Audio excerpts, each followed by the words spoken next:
Today we're going to go through the whole food prep process. I'm going to do a whole week's worth of meals to kind of get me ready for my work week. Today, what we're going to be making is we're going to be doing some eggs, kind of little egg cups that I like to do. We're going to be doing a white bean chicken chili. We're going to be doing a Greek salad, and then we're going to be doing something that became famous on my Facebook foodies page. They're called the people that make them are lovingly called them joffles. They're a high protein waffle or pancake mix. And then we're also going to be doing some yogurt parfaits. So we are just going to go ahead and dive right in. I hope that you'll follow along. I will include a grocery list and the recipes in the comment section so that you can prepare yourself if you want to watch this whole video and actually use it as walk you through the whole process. I'll help you try to make your time efficient and get things done while other things are cooking and kind of just streamline the process and get it all done in one fell swoop. So we are going to go ahead and start by preheating our ovens. We're going to start by preheating those ovens to 350 degrees. And then we are going to grab our ingredients for our egg cups. I'll try and grab all the ingredients that I'm going to use and just set them out on the counter, and we can name them as we grab them. Okay, so these ones are going to be relatively simple this week. I have a couple of variations that I like to make. And these ones are going to be kept relatively simple. They're basically going to be some ham, some eggs. I'm going to put a little bit of mozzarella cheese in them. And then I'm also going to grab my chives and I'm going to grab my salt and pepper. Can't go wrong with salt and pepper when it comes to eggs. And I'm also going to grab my hot sauce. If you're a hot sauce fan, you'll want to add some hot sauce into your eggs. Okay. So next, what I'm going to have you grab is your muffin tin. Okay. And I am loving my silicone muffin pan lately. That is my latest acquisition. And I actually really, really love it. Things just slide right out of it, especially these egg things, which seem to be a real favorite of mine lately. They seem to be my go-to when it comes to breakfast and sometimes even lunches. So I'm going to take that pan and I'm going to spray. We're going to make sure to spray those cups. Just to make sure there's kind of nothing worse than having your eggs kind of stick into your muffin tin. So if you don't have a silicone one, make sure you get a good even coating in all of the muffin tins. I am going to be making a dozen. Okay, I usually like to eat these two at a time, and sometimes I'll just throw them in a wrap. Sometimes I'll make some toast and put them on toast, and sometimes I'll just grab them and go. So what we're going to do with these today, let's grab a cutting board. And then we're also going to grab a knife.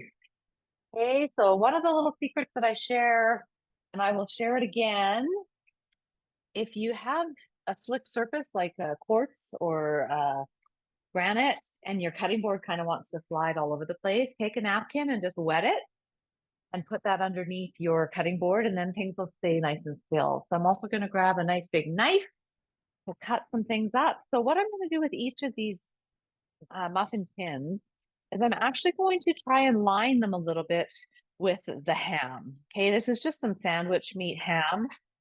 And I don't think I have enough to do one full slice in each cup, but I'm just going to place these into my cups, kind of like a little liner, like a little cupcake liner you would do. You don't have to do this. You could just dice this all up and sprinkle it in each of the cups if you wanted, but I just kind of like this. It gets a little bit crispy on the edges, the parts that are kind of sticking up, and I kind of like that, and it just makes them really, really cute and easy to kind of like pop out of the muffin tins when they're done, and it kind of gives a little bit of a different spin on it. So I'm just loosely placing those into each of the muffin tins. Oh my goodness. Look at that. I love it when it works out perfectly. There's actually a half slice for each. Okay. So I'm going to go ahead and put that all down in there. And then I'm going to take, whenever I make these muffins, these eggs in these little muffin tins, I like to fill with all the toppings first. I feel like that helps me to kind of make sure that I have an even amount in each of the cups. Um, I find once you put the eggs in, it's kind of hard to remember how much of whatever you put in one, and you kind of move along and you miss. So that kind of helps me to make sure that they taste. They all taste the same, but it also helps me to kind of make a better estimation of how many calories are in each of the muffin, the egg bites is what we're going to call them. So I like to get my cheese in these little like single serving packets. I'm not sure if you can see them. These ones are from Cracker Barrel. This helps me to just make sure that again that I can track how many calories are in each. Don't use a lot of cheese. It's a high calorie item that I don't use a lot of. So I find these little individual packets will last in my fridge a lot longer than if I buy a block and I kind of start into it and then don't get back to it for a while. So it sometimes that it will go bad before I can get back to it. Um, okay, so I'm going to grab one of the things that I like to use as a little trick that I like to use is I like to microplane my cheese. I feel like that helps it to go a lot further because you just have littler, tinier shreds of it. So I can take these two little pieces of cheese here that each have 80 calories in them, and I'm going to microplane them down and make it feel like it's a whole mound of shredded cheese that I can then split among these cups here. So I'm just going to carefully, you kind of have to be careful with your fingers, not to grate your fingers into them, but you can see how one adds up to be quite a nice little mound of cheese there, and that's only 80 calories. Okay, so I'm going to go ahead and just do that second one right alongside there. I'm just going to it's easier when the cheese is much colder. I wouldn't let your cheese get to room temperature because then it becomes really soft and really goofy, and then you really have to kind of slide your thumb along the grate to kind of get it to grate down nicely. Okay, so there we go. We kind of have our cheese grated grated down on that little microplane. I'm just gonna throw that out of the way. Okay. I will remind you it's important to kind of clean as you go when you're food prepping, especially when you're in a smaller space. This little piece of countertop that I have here is basically the only surface that I have to work on in my kitchen. So I have learned how to keep it really clear and clean. We'll clean up after each step before we move on to the next process. But if you can have an empty dishwasher and an empty sink to just kind of throw things in as we go, that will help you to keep on track and keep tidy so that when you get to the end, you don't have a huge disastrous kitchen where you're just full of regret for doing this all in one night. So you can see that I've split that cheese amongst each of those cups there. I feel like there's an adequate amount in there. And then I'm just going to go ahead and sprinkle.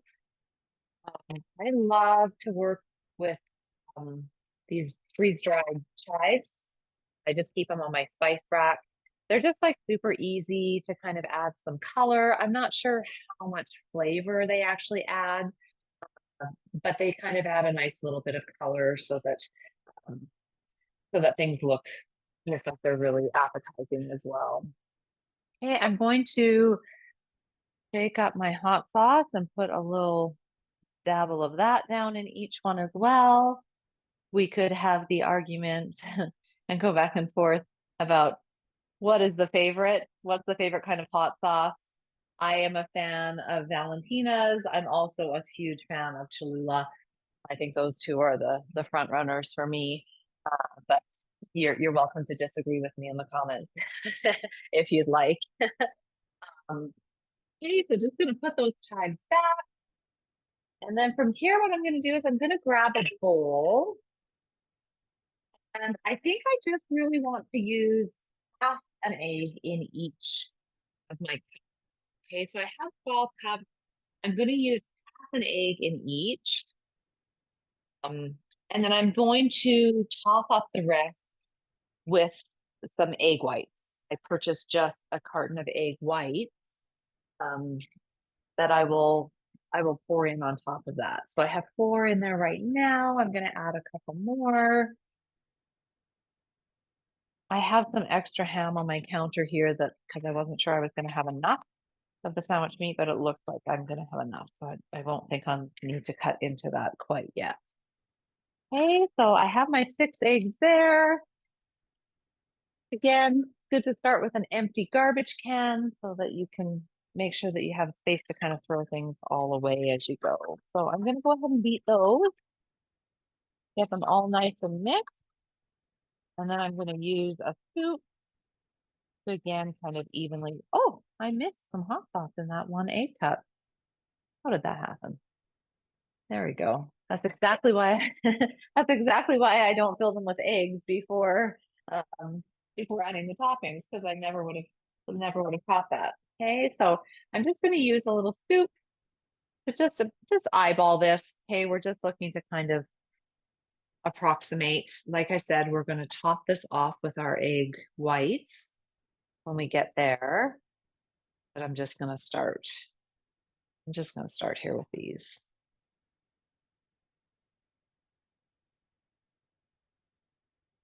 And it kind of helps to seat that down into that. I'm gonna add some here, here. Okay. So now I'm gonna get this stuff back into the fridge. I'm gonna grab those egg whites like I talked about.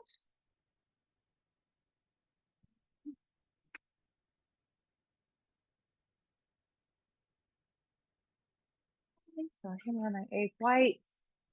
And I'm just gonna top those muffin tins up. I wouldn't fill them all the way to the top. I'd like to say about 2/3 of the way up. Okay, they will puff up a little bit, but then they usually actually will drop back down as they cool, but we don't want them to run all over. So about 2/3 of the way up to the top should be plenty. Okay. And then I'm just going to add a little bit of salt and pepper on each. And I'm going to throw those into that oven. Okay. So hopefully your oven is preheated to 350 by now, or is temperature. If not, these are pretty forgiving. You can throw them in. It's not like you're baking a cake. You can throw them in before it's completely preheated and reach the temperature that it needs to reach. Okay. So I'm going to throw those in. I don't really find that it makes a huge difference which rack, if it's on the upper rack or in the lower rack. And we're just going to put those in. We're probably going to check those in about 20 minutes. Have a look and see, keep an eyeball on them. And next, what we're going to do, I'm going to get that hot sauce out of the way.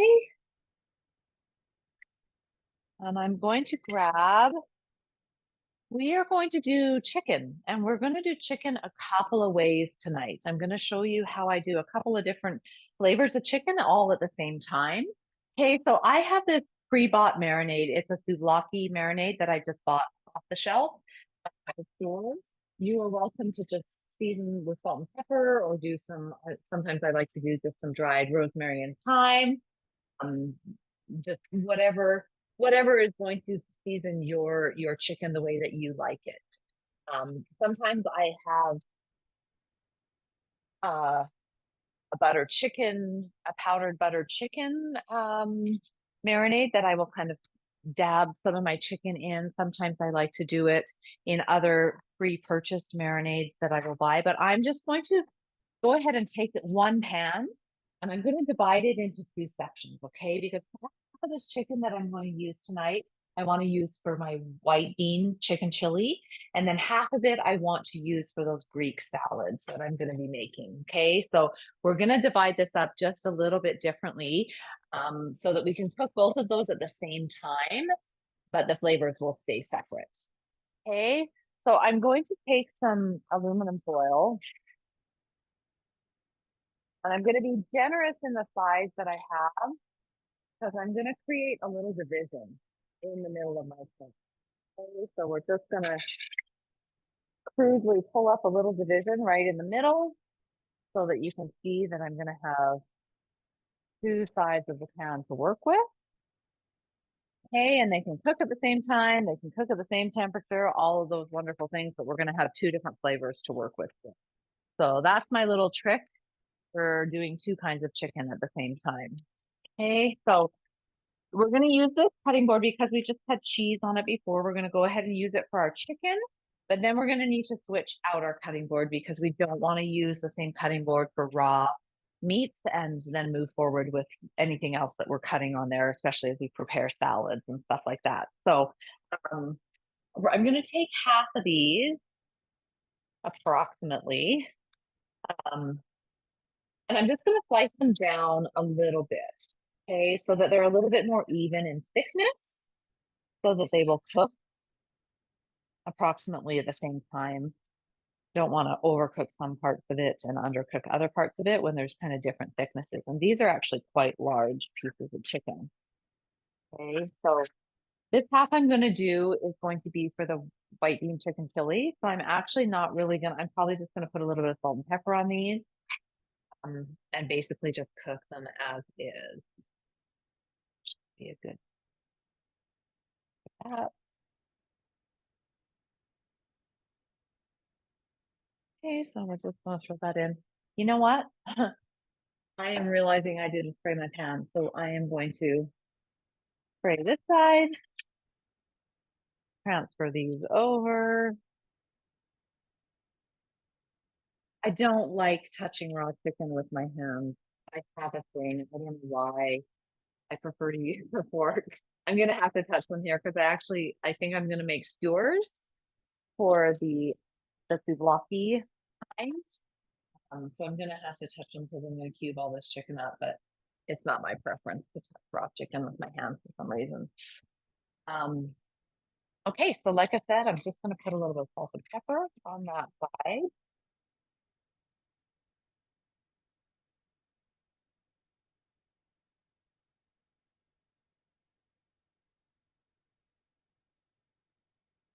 Okay, this chicken also could be done in the air fryer. My air fryer would require it to be done in two batches because it's not big enough to do all of this chicken at the same time. Um, so I figured I would just do it in the oven. I don't know if everybody is going to have access to an air fryer. So it's a nice thing to have and it's fun to be able to work with, but it's not a necessity. Um, this all can just be thrown into the oven. And since we have the eggs cooking in the oven anyway, I figure we may as well just double team it. So what I'm going to do with the rest of the chicken is I'm just going to kind of cut it into little strips or cubes, just smaller pieces that can then be threaded onto these skewers. Okay, the skewers are just, how long are those? About 5 or 6 inches. Um, they just go they're really nice with they fit into the salad containers that I used to prep my salads in. So it's just kind of a really nice in between sides, not like super long, but it's just like kind of perfect for what I needed to. So I'm going to cut this chicken into strips and then I'm just going to kind of accordion it um, as, as I load it onto the skewers. Okay, how's that looking? Looks pretty good. Big guy needs to be cut down.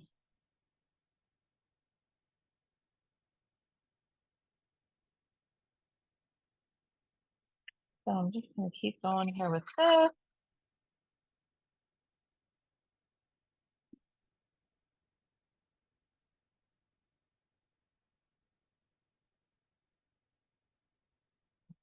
So those are all kind of cut down. Just going to set those to the side.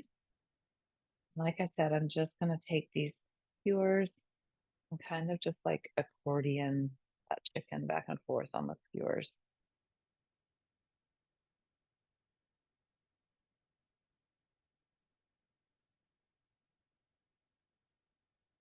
Just kind of loosely like that. They'll probably shrivel up a little bit as they cook, but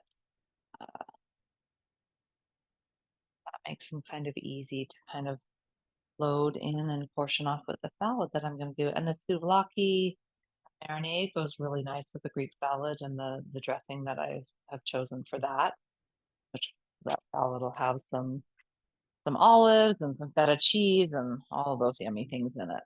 Okay. So I'm not really super specific about how much I'm going to be putting on each. I'm just going to kind of try and load them so that there's an adequate serving thing that will fill me when I'm super hungry. Okay. These will probably just get loaded into Ziploc bags when I have the salad already. Um, large. That way I can choose to kind of eat the salad by itself, or I can pack the chicken with it. Then I can heat the chicken up without it. Um, you don't really want to heat your salad up per se. So the chicken can be separate from that, and it can be added to the nice cold crisp salad.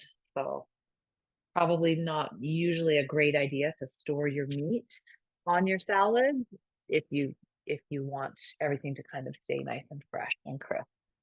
So I usually try and package the meat up separately. Okay, so I have a couple more skewers to do here, and then I'm just going to pour that marinade right over top. Okay.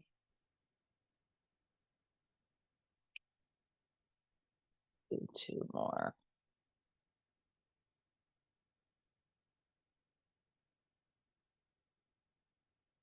Okay. This could also be done with beef if you wanted to skewer beef and cook beef in a couple of different ways in your pan. But chicken is the protein of choice for this week for me on this week's menu. Okay. It's there. Last little piece. Okay. So we're going to move this away. Get rid of this stuff. Again, we're cleaning as we go. Hey, I'm just going to take this. I've used this marinade once before, so there's probably about half the bottle left. I'm just going to go ahead and use that all up on top of this chicken here. Just kind of let everything all cook together. Right.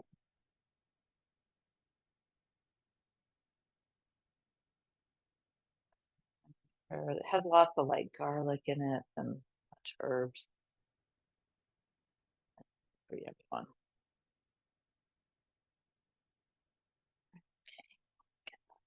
Over there.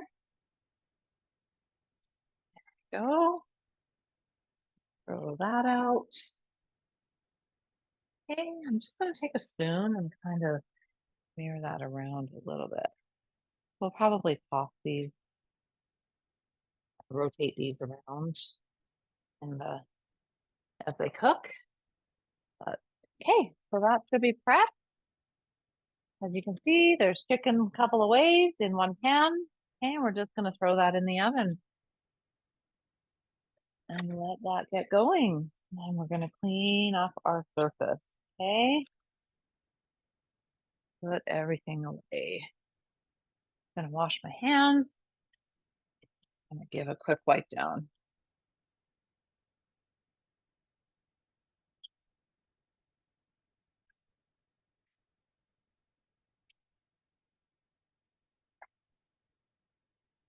Okay, so we are ready to move on to our next. So while that chicken is starting to cook, we are actually going to go ahead and get started on that white bean um, chili that I talked about. Okay, so I'm going to grab my pot for that, and I'm going to go ahead and start to grab those ingredients. Okay, so we have a nice big pot for that. What do we have here? Okay, so I like to add to bulk this chili up with some veggies. Might not be the regular go-to in most recipes, but I really enjoy kind of, just filling it out with a whole bunch of veggies. So I'm going to add some mushrooms and some zucchini to this recipe. It also calls for some corn, um, Gonna do a little bit of feta cheese in there. Gonna use the base of this is actually going to come mostly from some cottage cheese. Okay, I've tried to find a way to make this recipe lighter and healthier version. A lot of them call for a lot of cream cheese to kind of be the white sauce. So I've tried to kind of figure out how I can make that a little bit lighter, a little bit more protein rich, and a little bit less calorie dense. So using cottage cheese and blending down some of the beans as the base kind of helps give us that creamy white texture, and a super yummy flavor. Like I said, I add a little bit of that feta into that so that we get that flavor, but we're not adding all of the calories. So I'm convinced that it's a good substitute, and I hope that you'll find the same thing. Okay, so did I go through all the ingredients? I have corn, I have cottage cheese, I have some feta cheese, some light feta cheese, I have mushrooms, uh, an onion, I have zucchini, and I have some white beans. Okay, I buy my beans dry, and I put them in the pressure cooker and cook them to rehydrate them. It's just kind of a cheaper way to keep a lot of dry goods. I do this with like lentils and garbanzo beans and black beans. I buy them dried in a bag and I can keep a lot on hand. And then I just throw them in the pressure cooker and cook them. So you can also use canned beans. Probably most people will use canned beans. It's easier. I reconstituted these last night. So it probably would take about 2 large cans of white beans. So I'm also going to grab some garlic and I'm going to grab some oregano. And then I'm also going to grab some chicken bouillon base. So just the powdered stuff. Again, I like to be able to just kind of like keep that on hand so that I have lots of it. So I just use a powdered base.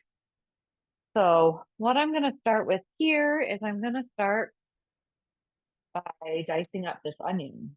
Okay. We're going to do some onions in the pot.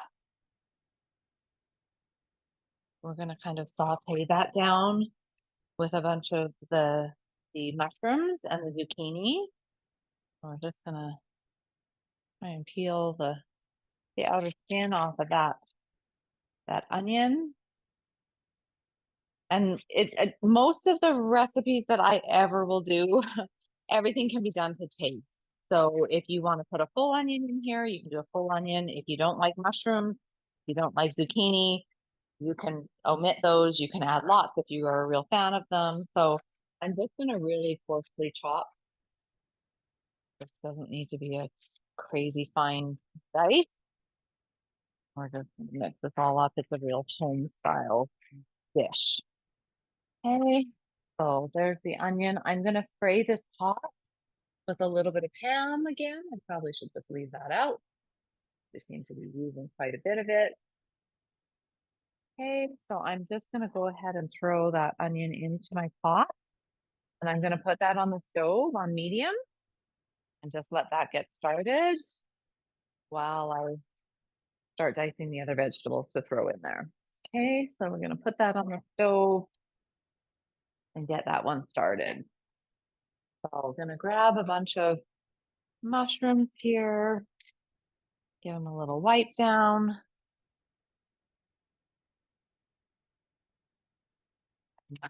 We're going to dice that zucchini as well. Okay. A nice big jumbo mushroom. Okay, so we're just going to go ahead and slice those up.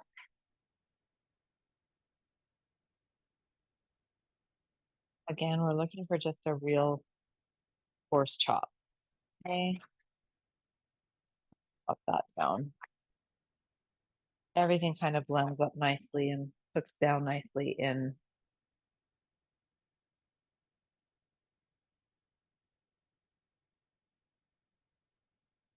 that pot as it is.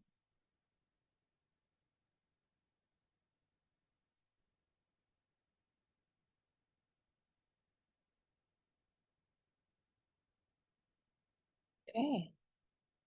3 mushrooms is probably plenty. That's quite a bit of mushroom. Okay, so I'm going to add that to the onions in the pot. We can get those all sauteed together. There we go. I'm just going to go ahead and zucchini. Nice little rinse.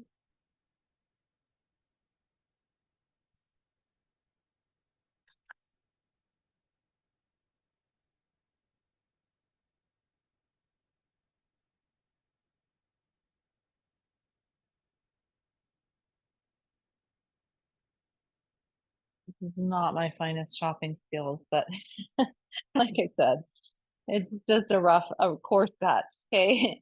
This is what we're calling a rustic chili. So don't get too worked up about everything being perfect at this point. Okay. We're just going to cook it all down anyway. Okay. So those also go into the pot.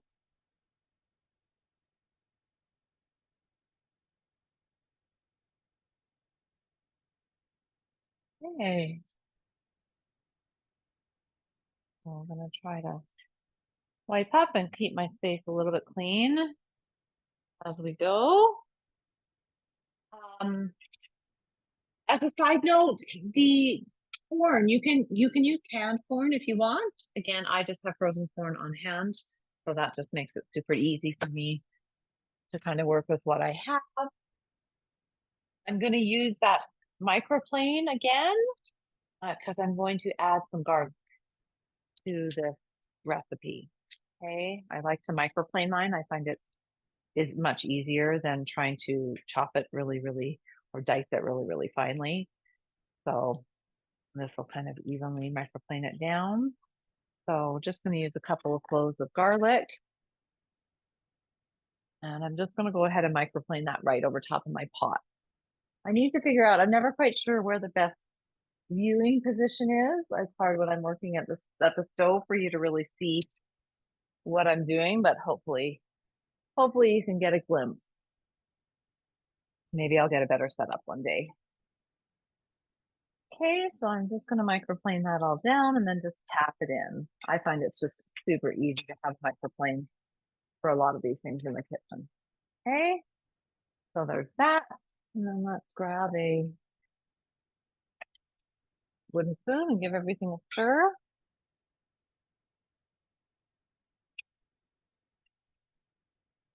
Okay,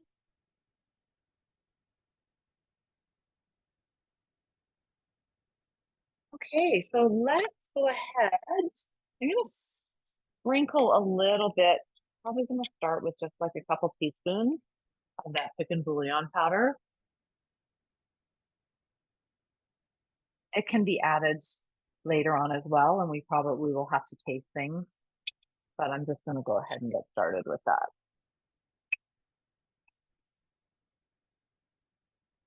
Let's get that into the veggies.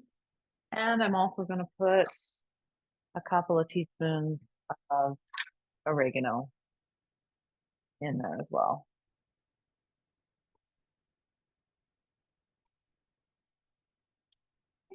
I'm going to leave those out because I'm assuming that we'll need to probably add a little bit more as the cooking goes. I'm going to grab a Ziploc bag for that onion. And next we're going to kind of start to make, so with the 2 cans of beans, approximate 2 cans of beans that I've told you to have, we're going to divide that into two. Okay, so part of those beans we are going to put into our blender cup with some cottage cheese and a little bit of that ricotta, and we're going to blend that down so it becomes the white sauce. But then we're going to leave some of the beans whole so that we have the beans and the chicken, and then kind of this like white sauce all around all that good stuff. Okay, so those are cooking down quite nicely. It's starting to sweat, and they smell good because I threw that oregano in there. So I'm actually going to also add my corn at this point. Okay, this needs to be opened. And I like the corn. I like the color that it adds. I like that it's, kind of has a little fresh, sweet bite to it. So I'm actually probably going to add about 2 cups of corn, I would guess. I'm gonna try and measure here.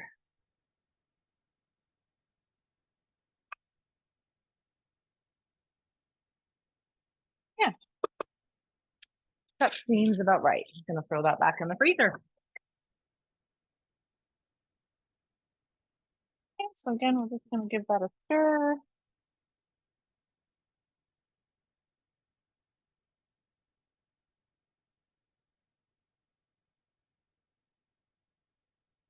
Okay, so here we go. I'm going to take, um, like I said, about half of those beans, and put them into my blender cup here.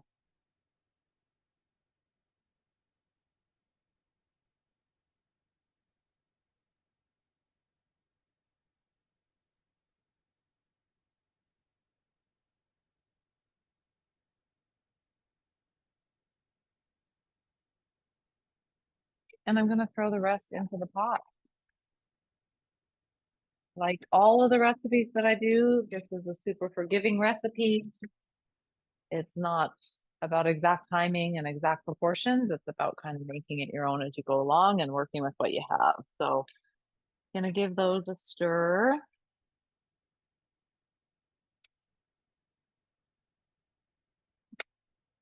Okay. And then I'm gonna add a bunch of cottage cheese in here as well. Probably gonna start with about a cup of cottage cheese. See where that takes us. Probably will need to thin this down with a little bit of water as well. Okay, and then we can season it up later. I'm not going to use chicken broth at this point. I'm just going to thin it down with a little bit of water so that it will blend up nicely.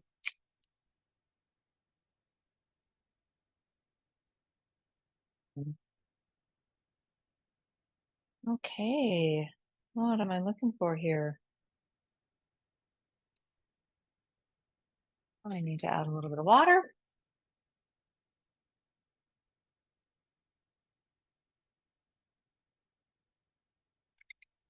Let's put 1 cup of water there.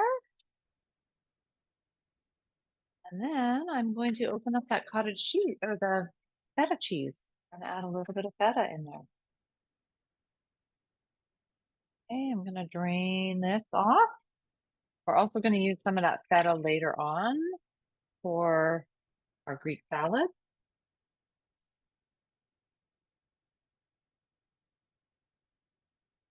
Okay, so we're going to add some of that feta cheese now to the blender.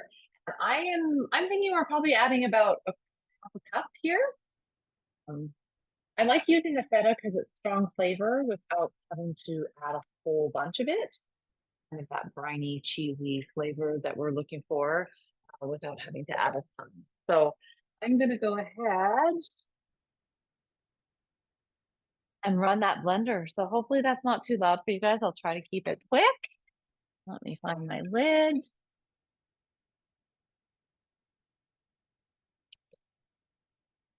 But we are going to blend that up. I'm going to have to plug my blender in first.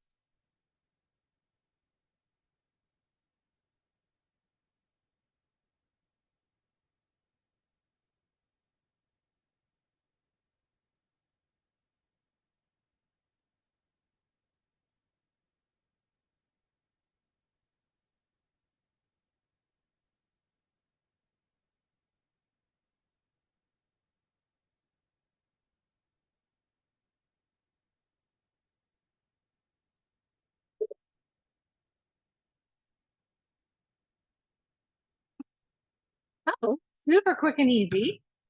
Slide that out of the way, let you guys see. So that is blended down to give me a nice kind of thick sauce to use for the chili, okay, without having to add a lot of cream cheese and butter and stuff that might might kind of overload this with calories a little bit more than I want it to be. So our veggies are all kind of cooked down and sweated up.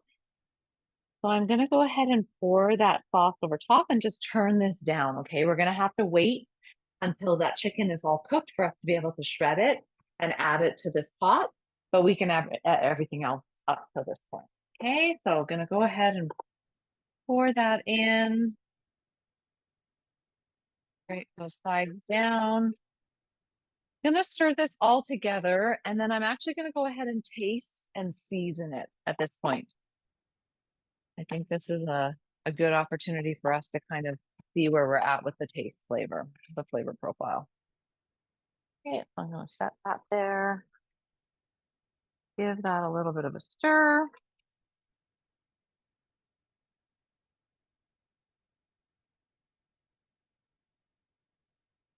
Okay.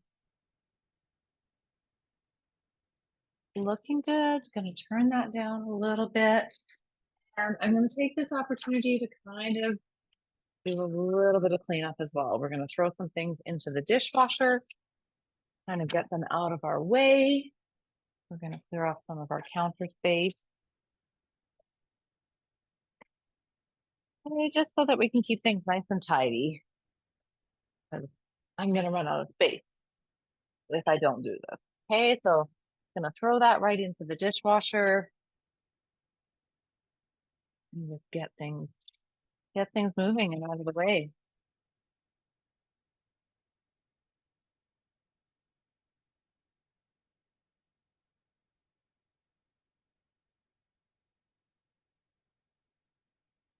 Okay, so gonna save the measuring cup. We'll probably use the measuring cup again, but pretty much everything can be the way. Okay, so that chili is looking kind of amazing. I'm gonna go ahead and give it a taste. Probably needs a little bit of salt and pepper. That's super good. I am gonna add a little bit more of that chicken base. I think I added what, a couple teaspoons before. I think I'm gonna go ahead and add like a full tablespoon of that. Give that a stir. That oregano might top it off a little bit. I like a good flavor of oregano. I'm gonna take some ground black pepper into that. Oh, you know what I forgot to grab out of the fridge? Maybe it's not in the fridge. What we need to add to this is a little bit of heat. Okay. And this is going to be to your personal preference. I have some, where are they? There they are, staring right at me. Okay, I have some pickled jalapenos that I'm going to go ahead and add into the mix right now. Okay. And I like things pretty spicy.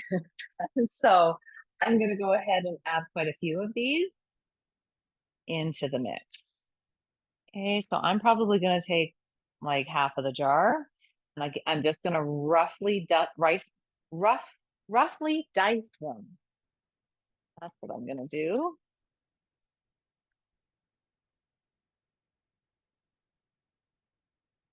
Okay, this can be done with fresh jalapenos as well.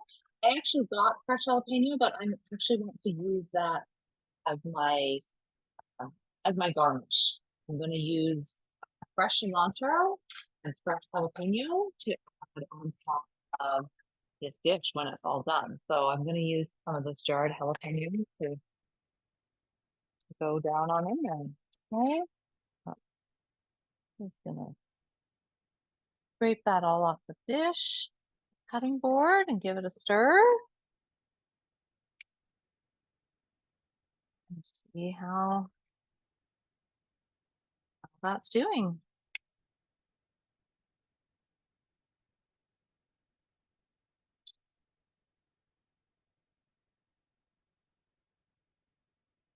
I'm gonna let it heat up a little bit more, but I think it could use a little bit more jalapeno. So I'm gonna grab another big handful of that, pop it up and put it in there. Okay. Like I said, this can all be done to taste. If you're not really into that spicy, you don't have to put any jalapeno in there if you don't want to.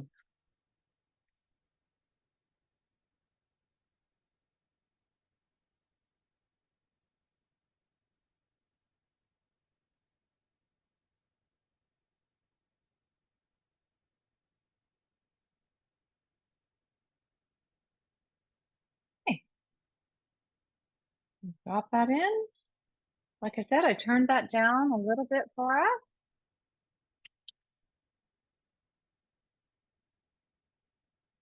But we're just going to let that stay nice and warm until we can add the chicken. So now we are going to move on to the next portion of our meal prep. Okay, so we are going to do some salads, some of those Greek salads that we talked about. Okay, so for our Greek salads, I am going to grab some romaine lettuce. I'm going to add some chopped kale that I have kicking around in there. Gonna grab some peppers, that feta cheese that we had earlier, some olives. We're gonna add some cucumbers and some red onion.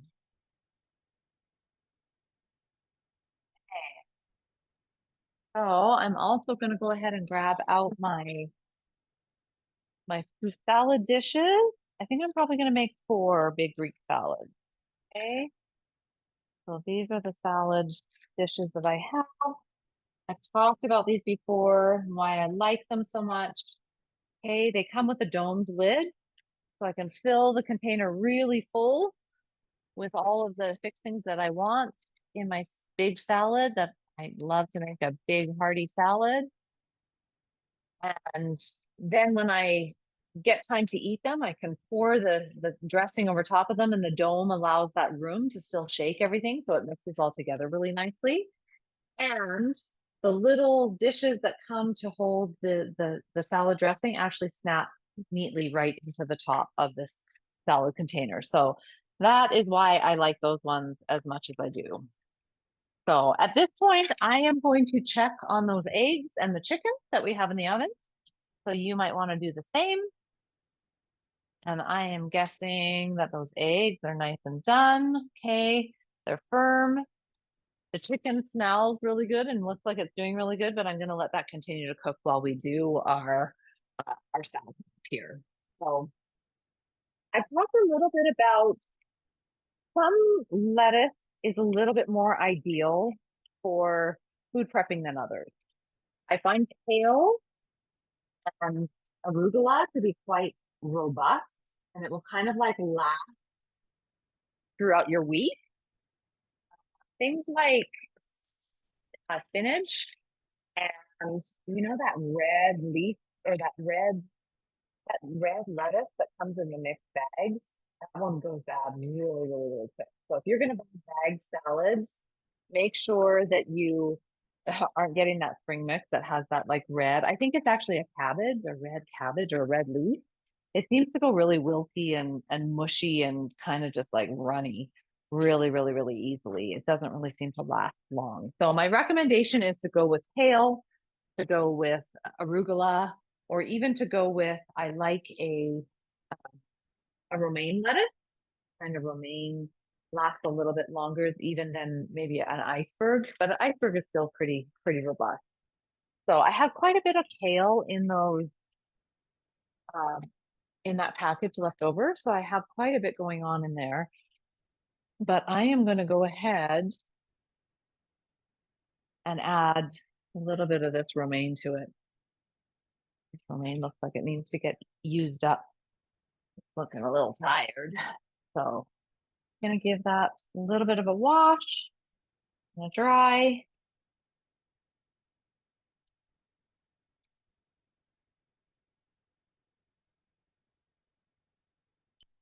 And then chop it all up for it. Okay. Don't have a salad spinner, which is unfortunate. Need to get one. Try it.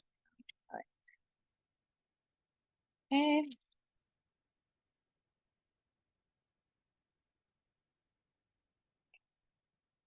Dry it up.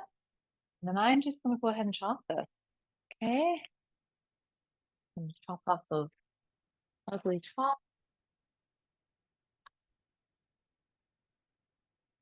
them to the side.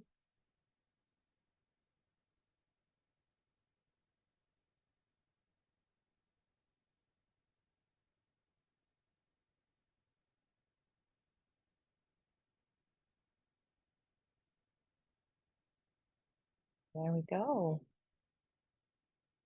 To dry that a little bit further, I'm just gonna spread it over a napkin. I want it to be in my rolls. That would be really not very good. Nobody likes a soggy salad. Okay, so those should be nice and dried for us now. I'm just gonna add a little bit and just mix. So one of the things that I love to do with salad is to do a mix of your greens because I think it makes it visually and texturally interesting already.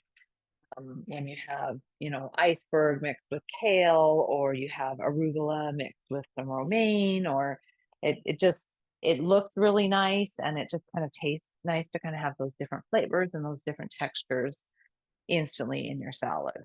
Okay.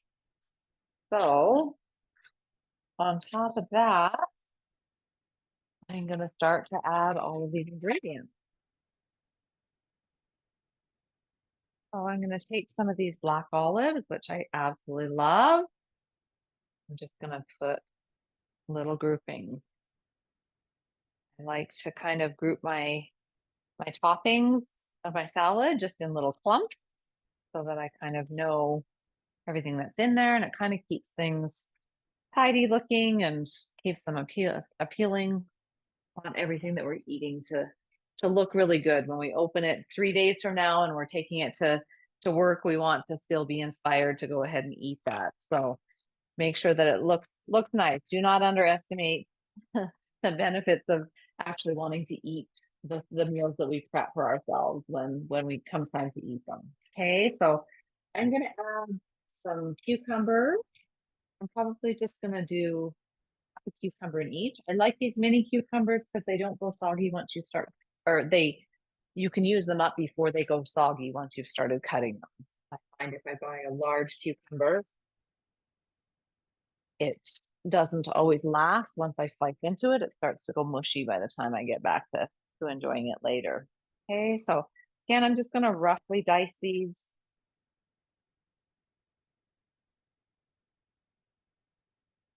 Not too picky.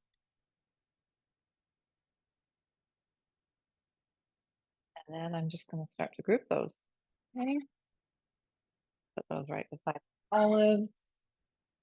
I will be taking pictures of everything and posting it online with links to this video. If you've already found the video, or if you're looking for pictures of the final product, those will be on my Instagram, which is also Let's Heavy Eats Well, or in the FitBod Foodies page, which is on Facebook. Okay, trying to keep it all tidy.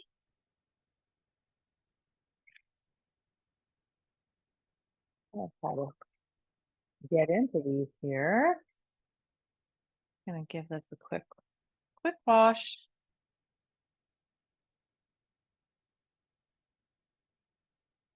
Oh, also I'm gonna throw, I almost forgot to mention, I'm gonna throw some tomatoes. Okay.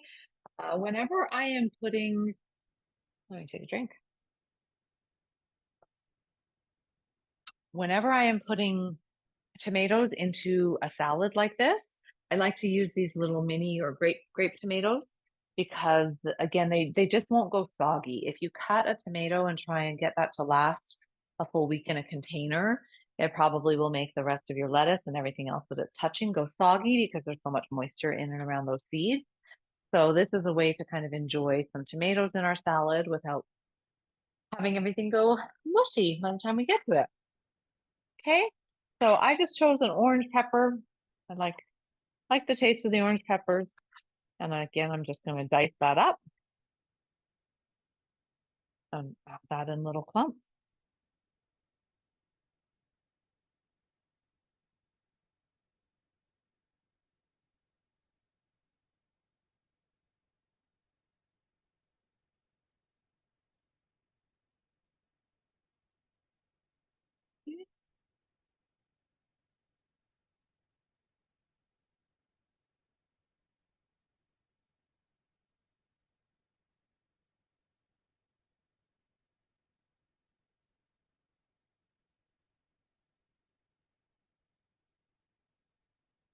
Okay, I'm feeling like we need to turn around and give that chili a stir as well. We want to make sure that things aren't going to burn on the bottom of that.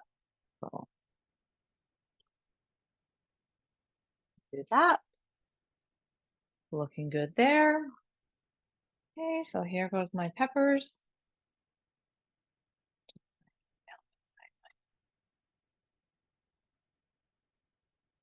My cucumbers. Okay, you can quickly start to see how colorful this is coming together, how appetizing it looks. Makes you want to dive into it.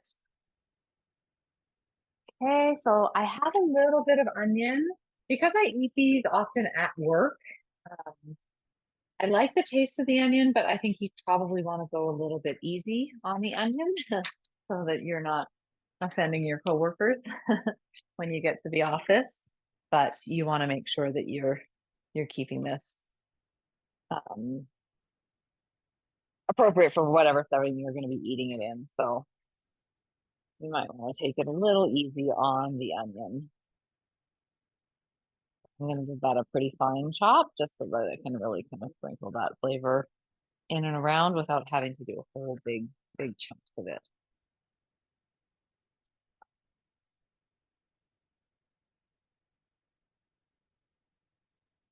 Hey, oh, just going to take little bits of that and put that in the middle. I mean, the advantage to also to putting these vegetables, the toppings in little groups is if I get to the office and I don't really want to be eating any onion that day, I can easily just scoop the onion out of the center.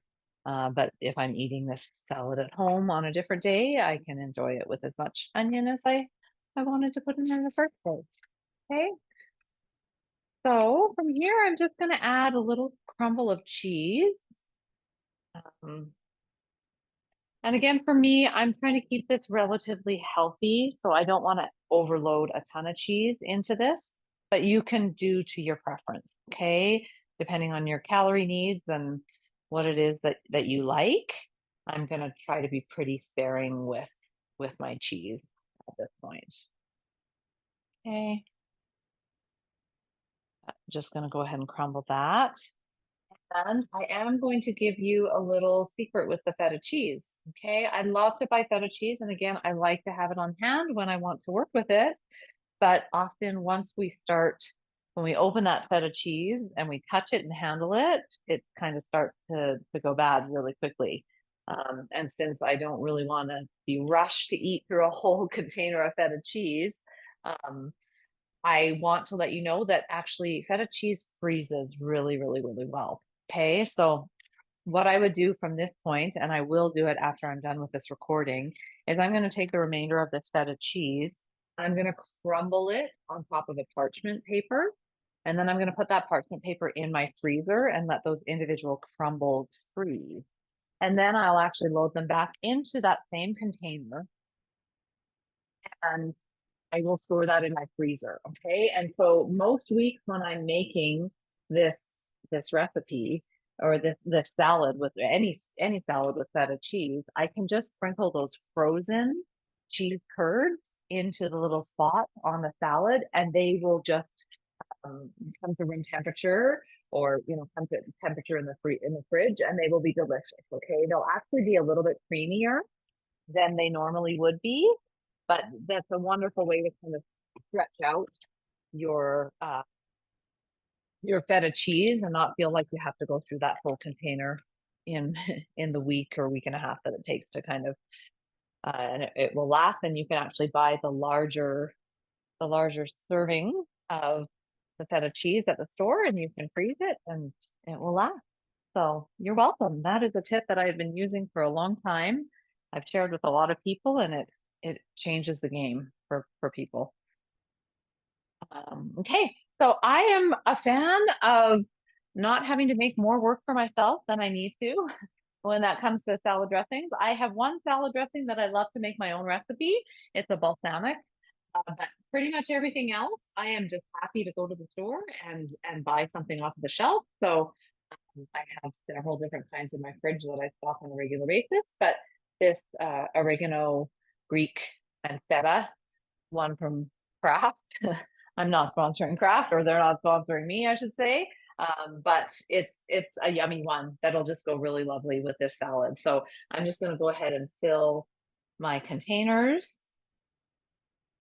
And these containers are relatively small. I would guess there's probably about maybe 1.5, maybe 2 tablespoons of salad dressing. So it's a reasonable size, but it's also ample enough for the size of salad that I have to make sure that it gets kind of well coated.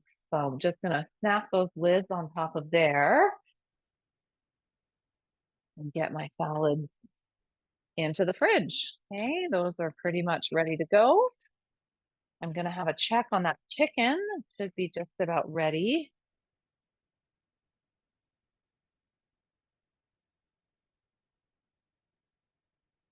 So I'm gonna slide those into the fridge. Get them out of our way for the time being.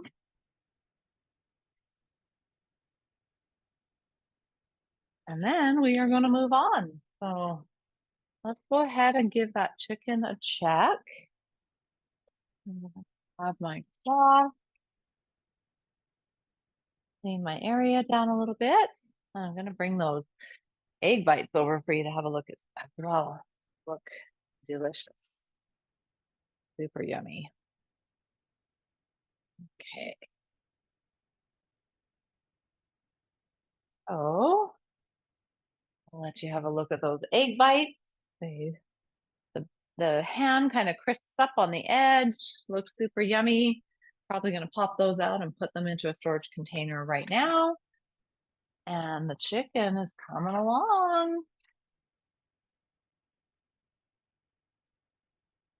Hey, I like to I'm a poker of chicken. I like to just kind of poke it to see when it's done.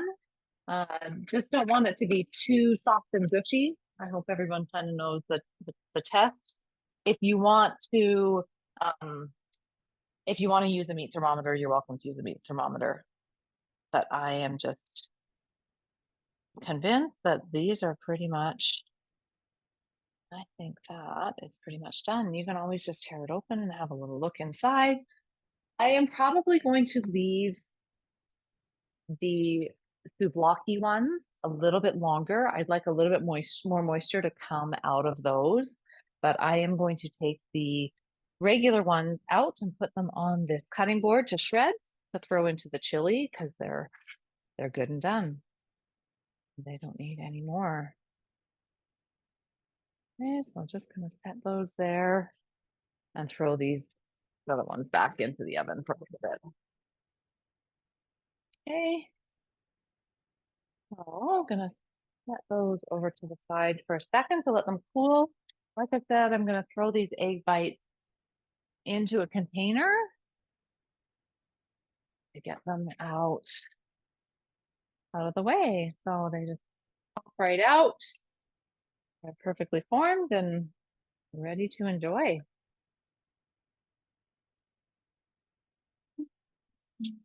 Oh, oh, maybe I just didn't pop it out properly. There we go. Okay. Let's see how those are all coming together. Yeah, I need to loosen them first.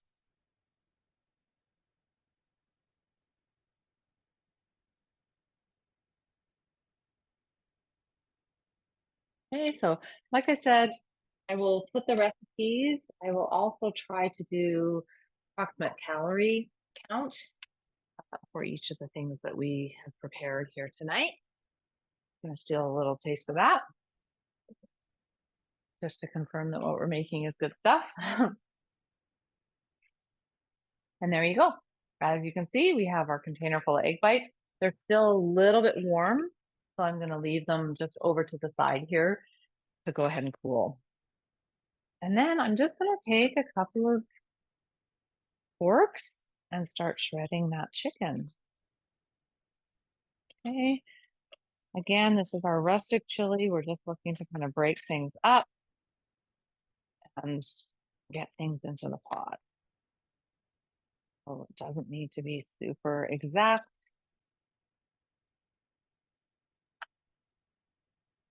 I'll shred it up and make sure that there's a little bite of chili and a little bit of chicken in most of those chili bites.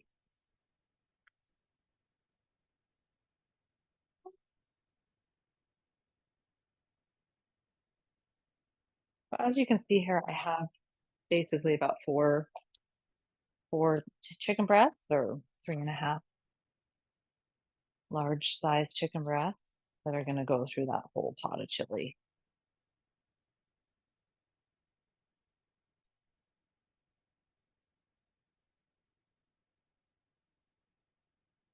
And that.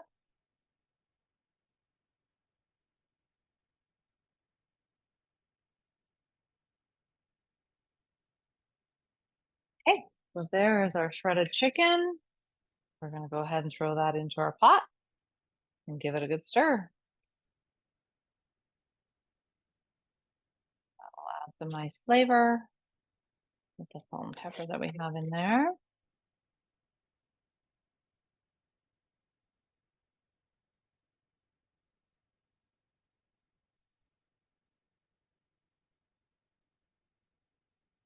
Okay, so stir that all together.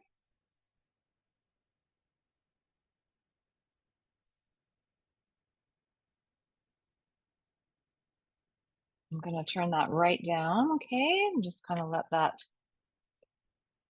sit together for a second. It's all nice and hot and bubbly.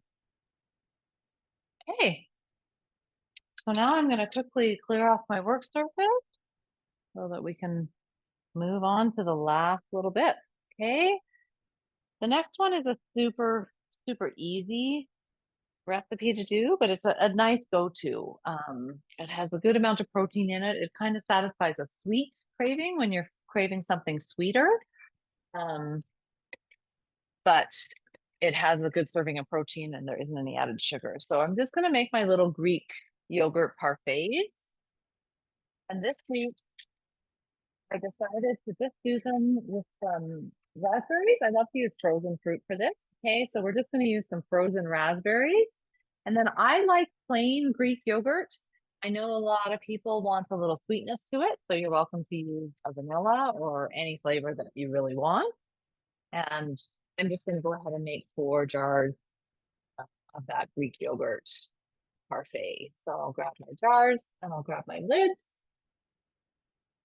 And like I said, they're super simple. I love to do a good healthy sprinkle of cinnamon on top of this. I I once read that cinnamon helps because the higher doses of cinnamon help to kind of stabilize blood sugar.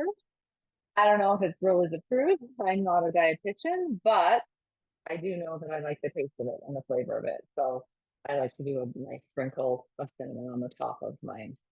So I'm going to put a little bit of yogurt down in the bottom of each of these cups to start. I have found that that makes the stirring of everything all together when it comes time to eat it a little bit easier.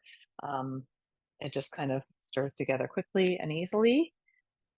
Some things that you can add to these, I've done a lot of different variations. You can use basically any fruit that you like. Um, and you can add nuts or trail mix on top of them when you're done, or granola. I would not recommend that you add that stuff um, on top of the actual ingredients themselves. I would have them in a separate container. So I've used little containers that fit down inside of the jars that kind of keep it separate. But if they're actually touching the yogurt and the berries, those things will go soggy before you're able to actually eat them. So if you want to add any sort of crunch, like I said, like granola or nuts or something, I I would wait and add those at the moment of eating them. Okay, so I'm probably going to add about a cup of fruit. These are like, I think, 2 cups. Uh, serving sizes jars. So I'm giving a good healthy serving of raspberries in each. It looks like I'm just gonna use one bag and not the two that I actually purchased. Okay, so there you go. You can see I have my raspberries on top of a little bit of that yogurt, and then I'm going to add a little bit more yogurt on top of it. Okay, and if you're using any fruit, if you want to use like bananas in here, I do use bananas in here on a regular basis, but just make sure that you seal all the air from being able to get them. So you would put the yogurt down on the bottom, you would put your bananas in, and then you would seal those bananas up with a layer of yogurt that goes edge to edge. Okay, and that will prevent your bananas from going brown throughout the week. Nobody kind of wants to eat a brown, mushy banana. So sealing off the air is the best way to kind of do that. Okay. Oh, we're almost done. Almost have kind of an even serving size of each of those.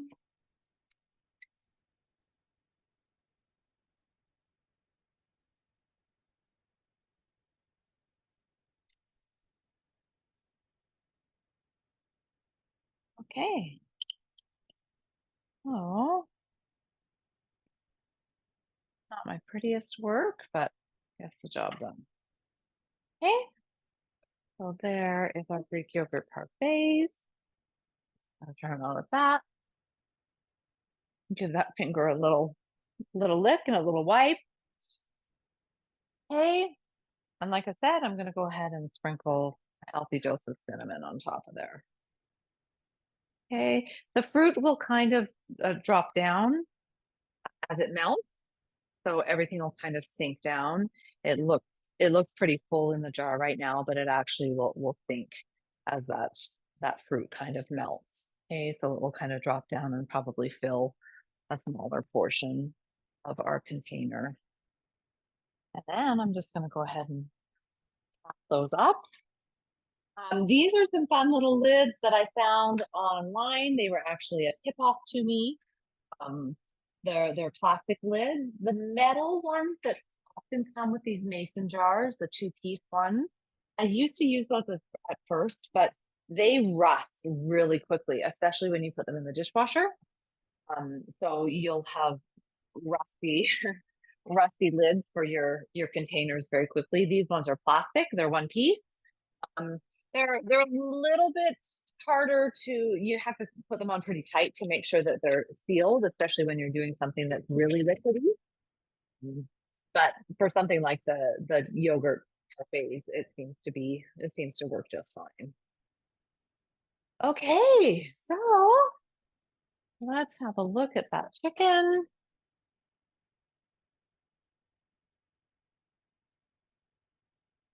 It looks good. Okay, I'm just gonna set that out and let it cool down a little bit.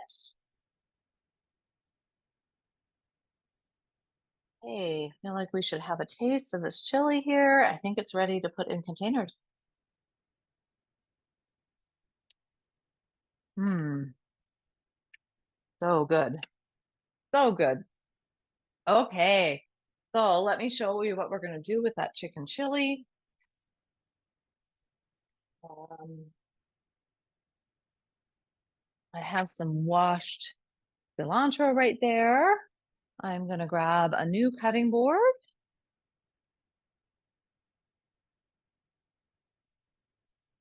Again, I'm going to use my little wet paper towel trick to hold that cutting board in place. And I'm going to grab a couple of containers. So it's always nice to have a whole bunch of different size containers to work with. And you'll gather them over time as you kind of learn what you need. I feel like this is probably a good size serving for chili. So some of the things that are really nice to um, to garnish this chili with are things like diced avocado. Like I said, jalapenos are really yummy. Um, I like to eat it with some rice, some sesame rice crackers. To me, it's kind of the healthy equivalent of taco chip. Okay, so that's just what these are here. So I will package some of these up to travel back and forth to work with me to eat with it. They're kind of a nice because this is kind of like it would go well with a with kind of a corn chip, a taco chip. But the healthier option would be to kind of use those rice crackers. So I'm gonna actually coarsely chop some of this cilantro and mix it right into the chili. And then I'm also gonna dice a little bit up and put it on top as a garnish. Okay. I love cilantro. I know it's a love or a hate type of thing. So if you love cilantro as well, do not be afraid to add a bunch of it to this recipe, okay? Because it will just add so much flavor. Okay, so stir that in. This is looking amazing. Okay, so I'm just gonna set that there and grab a big serving ladle for us. Which one? I guess I'll take that one. And we're gonna put it into our containers.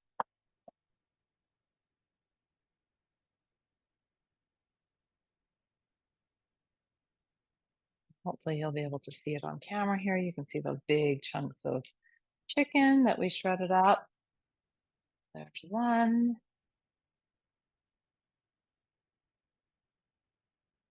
I'm just eyeballing that we're gonna have 5 servings here. I don't really know how many this is gonna work out to be. I need a cloth to wipe my edges.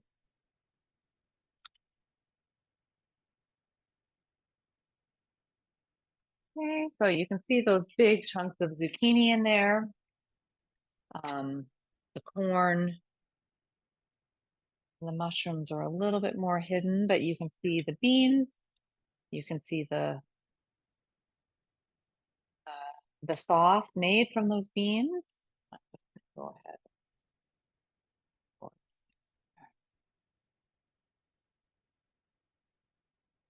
Not a bad measure. Probably add a little bit more to each. Okay, but that looks like a yummy dinner to me, especially as we kind of are into the cooler weather here. Not super cold out, but it's definitely cooler. So something hearty like a chili sounds good to me. Okay, so like I said, I'm just going to top that with a little bit more cilantro. And then if I was going to use avocado, I would definitely add that the day of. Avocado is a challenge to keep from browning. So I definitely would just add that at the time of eating. I wouldn't try and add that beforehand.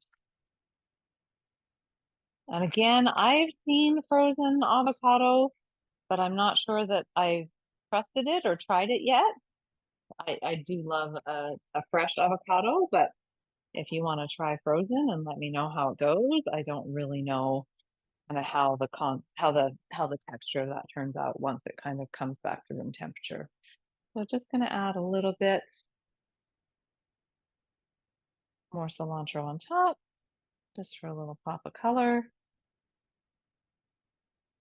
Even though I feel like there's lots of good color going on in there as it is. There we go. There's that and that and that. Okay, and then that is ready to be slid off to the side to cool down. Okay, so I'm gonna throw a couple of these things into the sink. That chicken is still continuing to cool, which is good. I'm gonna let that cool a little bit more before I put them in packages of 2 into little Ziploc bags that can be served with that salad that we made. We're gonna put those things aside. And then we are going to quickly dive into making our last our last dish of the night. Okay. So like I said, we're going to quickly make some of those protein waffles or those joffles that they have been lovingly called. Move those right out. Give us some space. Clean things up. Okay, so again, I'm going to grab my blender cup and from the fridge, I have two blender cups just in case you were wondering where that one magic appeared from. Um, I'm going to grab some egg white. I'm going to grab some cottage cheese. I'm going to grab some rolled oats. I'm going to grab that cinnamon. And then I'm also going to grab some baking powder way up at the top. Oh, I don't know if I can reach it. Oh my goodness, I'm feeling short right now. Okay, baking powder at the very back. I got it. Okay, so this is a super easy recipe because it's pretty much equal. I'm going to grab that 1 cup measuring cup. So we're basically looking at equal portions of um, egg whites, or you can use whole eggs in this recipe. I use egg whites just again to keep the calorie count down. But we're looking at 1 cup of oats, 1 cup of egg, and 1 cup of cottage cheese. So I love that because it's super easy to remember. And again, it's a little bit forgiving. Okay, so if you want to um, add a little bit more protein to these, you want to maybe up the cottage cheese a little bit. If you want to kind of keep the carbs down a little bit lower, you can drop the amount of rolled oats a little bit. There's a lot of leeway to kind of play with this recipe. So don't be afraid to kind of mix things up or try new things. But for today, we're just going to add 1 cup of each. Okay, gonna add 1 cup of cottage cheese. Just as a side note, I know that this recipe can also be made with Greek yogurt. If you're not a fan of cottage cheese, I know some people have tried Greek yogurt instead of the cottage cheese, and I believe it's worked out just fine for them. Okay, so there's 1 cup of cottage cheese there. And then I'm going to add 1 cup of my egg whites.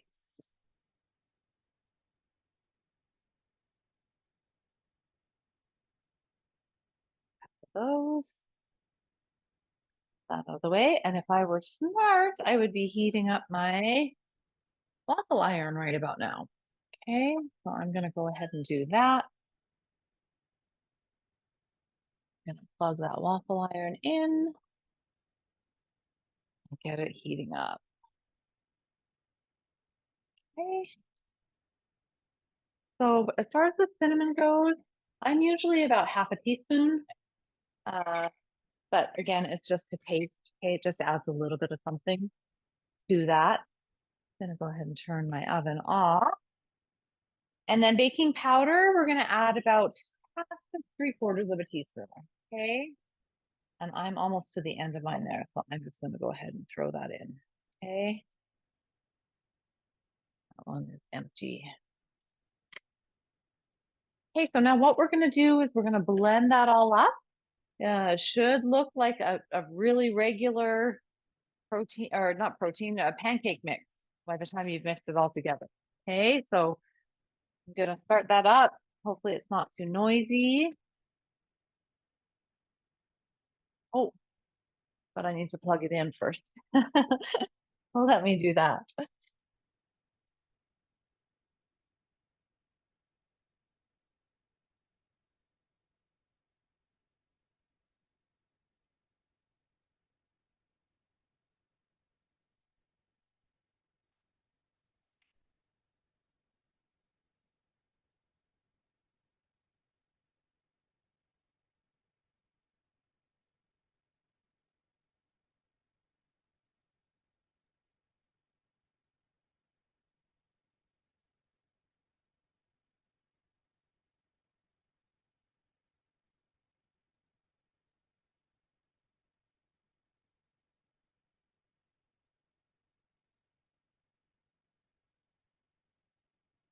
Okay, so I'm happy with all that, how that blended down. You can have a look there and see it's basically the consistency of any other pancake batter that you would make. Okay, so what we're going to do is we're going to make that now just like any other waffles that you would make. Okay, I'm going to spray that waffle iron. I'm going to grab that down. That's what I'm going to serve it with. Okay, gonna wait for that to make sure it's nice and hot. Gonna give that a spray. Let that continue heating up, and then we're just gonna start making that. So while I'm waiting for that, I'm going to bring over my chicken, okay? And I'm gonna start plating those or storing those up. 2, 4, 6, 8. Okay, so we have can bag those up in packages of 2, and that'll go nicely with the salads that we've made. Okay, so I'm just going to give those a little roll in the marinade to make sure it's good and coated. And I'm going to drop those into the bags. Okay, let me move that out of the way so that you can see that we now have the chicken ready to go with our salad. And zip that up. Okay, so those will be able to be heated up easily. And they'll be able to be transported easily as well alongside those salads. Okay, so I'll be eating 2 of those with each of the salads. Give me a good healthy portion of protein there.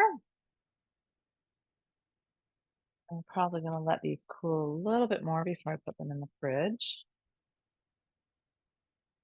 But they smell delicious. I can hardly wait.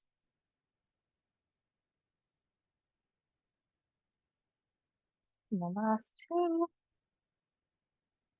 And that was our easy way to make 2 different kinds of chicken in the same pan there. So that worked out really easily. You can see everything stayed really nice and separated. Okay, so just going to set that to the back there while I continue working. And grab a measure. This is a 1/3 cup measure. I'm going to try and see if I can make sure to not overflow my waffle maker. Okay, so we're just going to let that do its thing. And then I'm going to get some containers to be able to put those waffles in. Okay, but I have a feeling there's going to be quite a few waffles. So what I'm going to do with those waffles is I'm actually going to top them with some of those frozen raspberries. And I'm also going to eat them with some, I really enjoy a sugar-free pancake syrup. So I have this one from Mrs. Butterworth's um, that is super low cal, and uh, I enjoy it. It makes me feel like I'm eating regular pancakes with regular syrup. And so it's something that I allow myself to enjoy. I have to feel like these containers might be a little small. I think I'm going to go for a little bit larger container of syrup that can just be packed in my. Okay, I'm just going to pour some syrup in there. This one is like a 1/4 cup is like 30 calories. I don't think I'm going to use quite a 1/4 cup, but you can be quite generous with this one. And actually, maybe that is a 1/4 cup. Just gonna pour that out, and then we can get some lids for that. We'll see how those waffles turn out.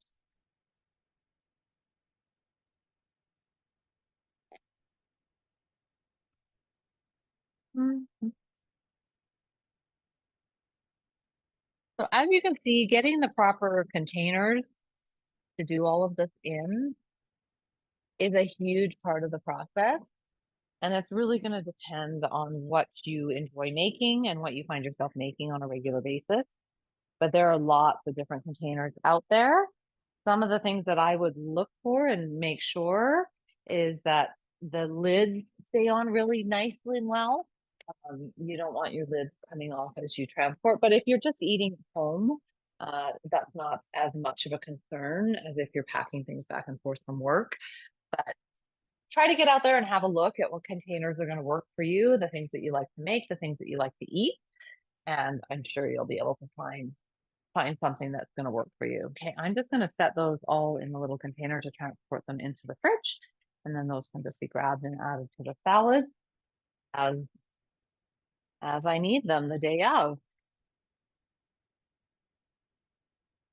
So I'm going to put those egg bites in the fridge and top out my chili as well while I'm waiting for those waffles to finish cooking. Just kind of start to get everything tucked away. We're coming to the end of this meal prep for the week, and I don't think it's gone too bad. I'm happy with the time that I've put in here. I feel like I'm gonna have some yummy things to eat over the week. Like I said, with those um, with that chili, just so I can show you what I would end up doing. Um, like I said, I love to eat them with these rice crackers. So I would actually take these rice crackers and I will take a whole little sleeve here and just put them into a Ziploc bag, and those can actually just be transported along with that chili. Okay, so it's just super convenient, grab and go, ready to go, portioned out. Easy peasy. Because that is what we need. We need things to be easy. Okay, easy and healthy. Easy, healthy, but still delicious. Those are the criteria that I'm looking for whenever I'm looking to make something, to pack something up. Okay, so waffles should be just about done. We'll pull that out and have a look at it. See how they turned out. You can be impressed. They're actually, when you make them with the egg whites, they're relatively low cal, and they have a lot of protein in them, so they're a really good bang for your buck. I'm gonna throw these things into the fridge and then we'll check on that waffle. See how it turned out. Okay, so how are we doing? Oh my goodness. That one got really well cooked. I'm gonna turn that down. I'm sure it'll still be delicious. Okay, so let's go ahead and make another one. Here. Okay, so I'm just gonna go ahead and break these into their bits to put in my container. Okay, well, it's really crispy. I'm sure it'll be delicious. I might have just added a little bit too little sauce in there. Might need a couple more containers.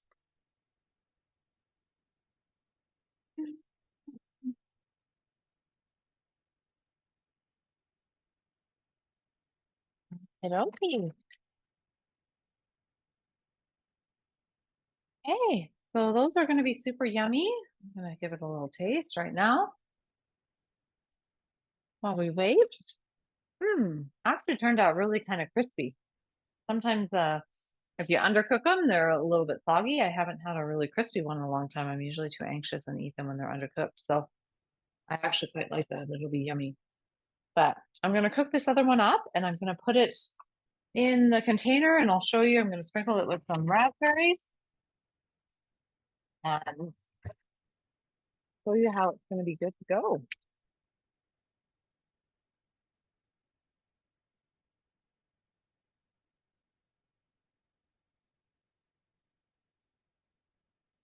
Oh, I'm going to give it a little bit longer. Okay.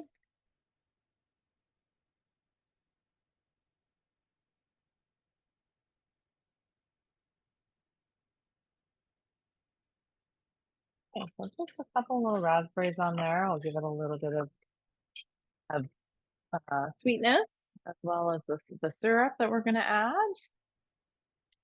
and then it will be ready to go. Okay. Okay, so there you go. You can see how that one turned out.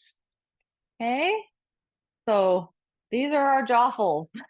That's what these are called. Okay, these are the high protein waffles that we love to eat. So I hope you guys have enjoyed tonight.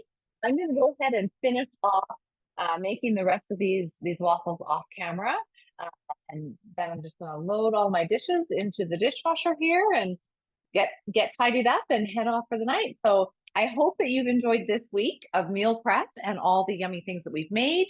Like I said, I will include the recipes and the grocery lists in the comments so that you can hopefully follow along and make some yummy meals of your own. But happy eating, everyone. I hope you have a great week.